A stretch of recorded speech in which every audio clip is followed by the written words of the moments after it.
The Thunder are the last undefeated team left. The Bulls and the Spurs got their first losses last night. Yeah. Is the Thunder are without Jalen Williams, who was an all defensive player last year, obviously an all star. Is the gap that much bigger now between the Thunder and every other team in the NBA? Them being the last undefeated team without their second best player? I don't know if the gap's that big. There is a gap. They are the best team in the NBA. They were last year. They won the championship. Now they're undefeated, coming through already a few weeks here. What are they, 7-0, 8-0? So they're off to a great start. They've stamped why they won last year, and they've stamped early on this season that we're going to be one of the best teams, if not the best team. Does this matter come playoff time and it's 0-0 and they're in round one versus whoever? No, it doesn't. So the regular season is always an indicator for me. It's not the end all be all. It's just a good indicator of where teams are at, how well a team's playing. Will the Thunder be playing this well the last 8 games of the year? Who will be healthy? These are the questions that matter when it comes to the Thunder. The Thunder are a team that aren't after regular season titles, division titles. It doesn't make a difference. Conference championship, that's not what they're aiming for here.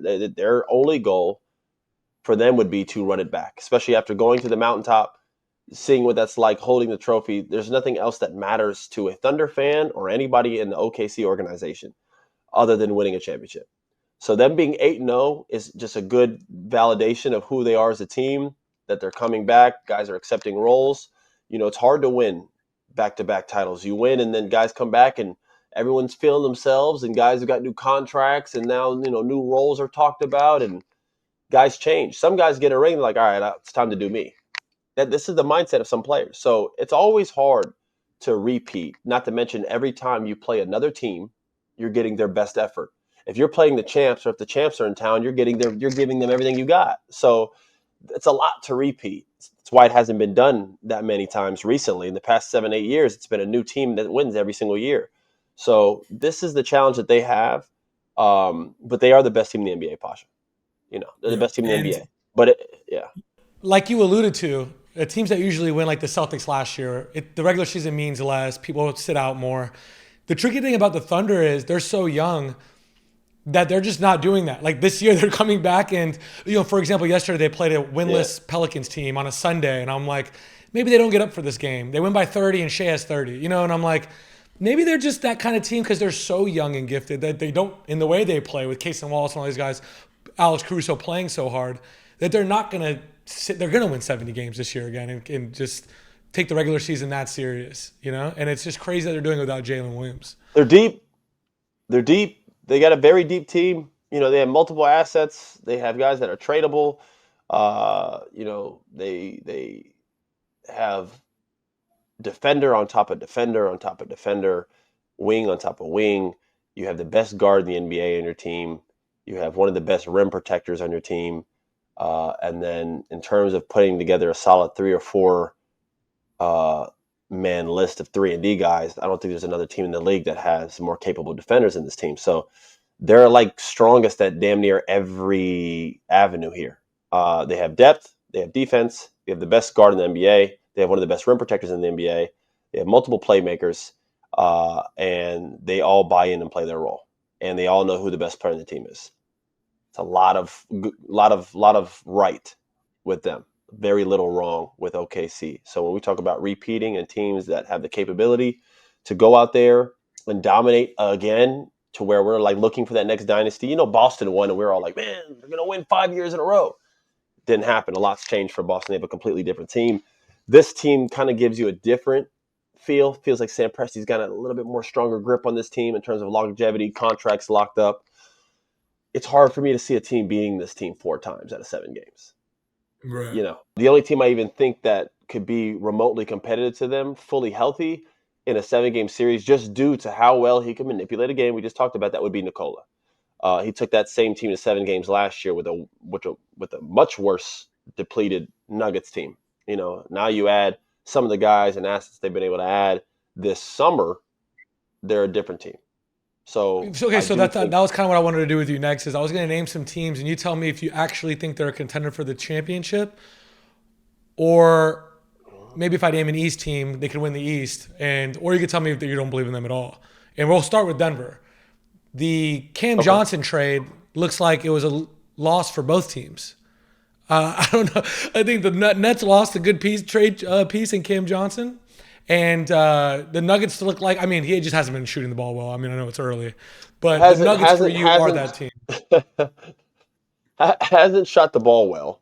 Uh, it's kind of an understatement with Cam. He's been cold, but it's very early. Guys like that can have 3 games in a row and their percentage to be completely changed. You know what I'm saying? Yeah. So, Yeah. it's a little too early to judge Cam on his shooting. As of now, yes, he hasn't shot the ball well. We talk about it all the time. The glooming thing over OKC. They're very good, but they got all these young, talented players who are playing their ass off. You can't pay them all. Like OKC's not. It's going to be the Harden Ibaka thing all over again. I'm not saying to that extent because they're more spread out this time around. But like you can't keep them all. You can't keep Ibaka and James Harden and Russell Westbrook and Kevin Durant. Someone's got to go. And that's what started James Harden's career in Houston. So it's like it's tough making these decisions, man. Yeah, but with OKC having the picks they have in the future and how well they draft, it just seems like they're probably going to rebuild around that big three anytime No, they they're want, they're right? And then, prime. like you They're said, prime. getting off of Caruso eventually, Yeah, like as he ages and stuff like that, would probably be but that the won't main. exactly. It won't be that hard to do though, because you got Case and Wallace, you got Wiggins, you got some of these other guys. They'll be able to let some of these other guys go because they have more picks. They're way more spread out this time around, to where this run for them is going to be anywhere from a 5 to 10 year run. I really believe like they have that type of um, uh, Golden State ish type timetable where remember they won 2 or 3 of them, and then there's a break, and then they went back a couple years later. Like that's what I see. With OKC is going to be in the championship run for the next 7, 8 years. Yeah. That's a long time in sports for You that brought team. up them being in a small market. I have a question. Only you as a player would know this. Do you think them being in a small market at a town like Oklahoma City, where there probably isn't that much to do, is that working out in their favor, where they're just locked in and that's why they're undefeated? They're like hoops only. Yeah, listen. If you want me to be honest, do I think where you live and the location of where you're at can help your players focus? Absolutely. These guys play a game at what's that arena called? Cheese, uh, whatever it's called. Is it What's Chesapeake? Am I getting that wrong? the Chesapeake Arena? I almost called it Yeah, I thought Cheesecake some Arena. producer on that one. Yeah, they play at Cheesecake Arena, and then after you live in Oklahoma City, you it's Paycom Paycom Center. Hey, can I Paycom say something? Center. Not even close. Not even No, I think it close. used to be called that. It used to be called that. Okay. Maybe. Anyways, they play their games, and then yeah, you're in Oklahoma City. You know, I talked to a couple of the Milwaukee players. I was like, "How do you like playing here?" Just shooting the shit, small talk. And a lot of guys are like, "I like playing in markets like this because there's nothing to do except work on my game and focus and lock in, and then I go home and be with my family. Not out doing this or doing that or getting invited to this or there's none of that shit. So it's like you have all summer to do that if you're a player.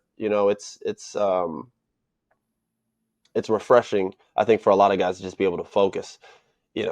So does it help the Thunder? I do. If you put um, this team in, if you put the Oklahoma City in Brooklyn, Shea would be modeling, doing all type of stuff, which would be cool for his brand. I don't know how much, you know what I'm saying? It'd just be different. Yeah, of course. Yeah, so I think that stuff I helps. mean, could you compare Michael, your life in Minnesota versus when you played for the Clippers? I mean, where you weren't leaving the house, you probably locked in on League Pass in Minnesota a lot more for on a sure, there's a Tuesday night. difference. Yeah, there's a Yeah. difference. There's a difference. Just in terms of just availability to do things, opportunity to do things, stuff that probably is good for you individually from a brand point of view, might not be the best for you as a basketball player. Yeah. And a lot of times, guys get to the NBA and go to these big market cities and forget why people are even interested in reaching out to them in the first place. It's only because you ever good at playing basketball. Don't ever forget who you are. That distinction and that blurriness can creep into players' heads when they start branding and doing too much things outside of what brought them there. So it's nice to be in small markets like OKC. I mean, I even saw Shea talk about that in that starting five Netflix stuff. He talked about kind of the peace and tranquility that comes with living in OKC and having a family there in a very family, religious oriented town. And he just gets to stay focused. And it helps him. You know, it helps him. So I definitely know there's a difference from the places that I've been. Yeah. So New going back Orleans to being naming the the hardest. content. New Orleans is like you can just Well, get like a we're gonna get to New Orleans and in a okay, minute. good. Going back I'll to get the my shit off then. contenders, the Nuggets, you have them as a contender. What about the Rockets? I don't know if the Rockets shoot well enough. I don't know if they shoot well enough from three. So I have my concerns from their three. Them losing Van Fleet was a lot bigger than I indicated, and we still just haven't really seen Reed Shepherd. He's had a game or two where he's played well. Okay. We got to see him perform versus some of these top tier teams and see what he's capable to do at that spot because it's an issue for sure. Yeah. And And Fred provided spacing at the very least with his jump shot and his experience and just know how he's a savvy vet point guard. You lost that. Now it's like KD's out there and you got the Thompson still learning, Shepard's still learning. These guys are very young, but you're asking them to win now. Two different things.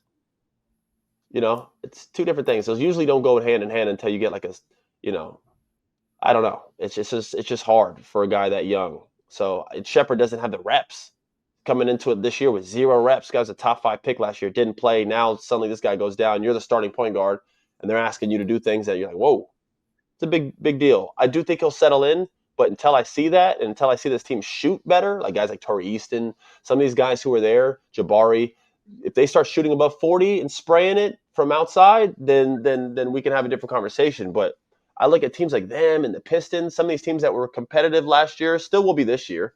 Obviously, they got Sangoon and all these guys down in Houston. They're talented beyond. But shooting's an issue. I like Denver over them because of that. okay, and for the next group of teams, who do you like the most out of the Lakers, Timberwolves, Warriors, and Spurs?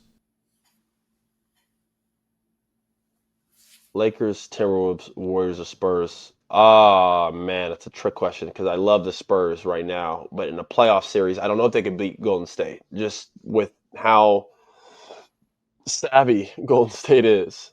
Golden State is a funny one for me. It's hard to judge them. I don't know because it's like I'll see them lose games during the regular season, but it's like in a playoff series, I don't know how that goes with them. Could you beat them 7 times with those guys on the floor? I don't know. You got Al Horford, Draymond, Jimmy, Steph. It's a very experienced lineup. My God, you know what I'm saying? So they're tricky to judge. I try not to put too much weight on them in the regular season. They got to win just enough games to stay out of that play-in.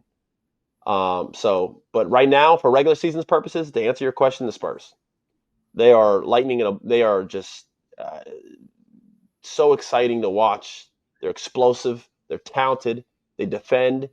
They listen to their coach. You can see there's a spirit they play with that Spurs basketball, but altered because, obviously it's not Pop over there. They do have a new coach, and they have new talented players with the NBA being different. It is different. It's not the Ginobili, Duncan, Parker Spurs with the ball just flying around the perimeter, but they have that essence about this team where everybody gets along, everybody plays their role, but just in a new talented 2025 version of that basketball Right. wise. And Wemby's something we've never seen before. So I'm going with the Spurs.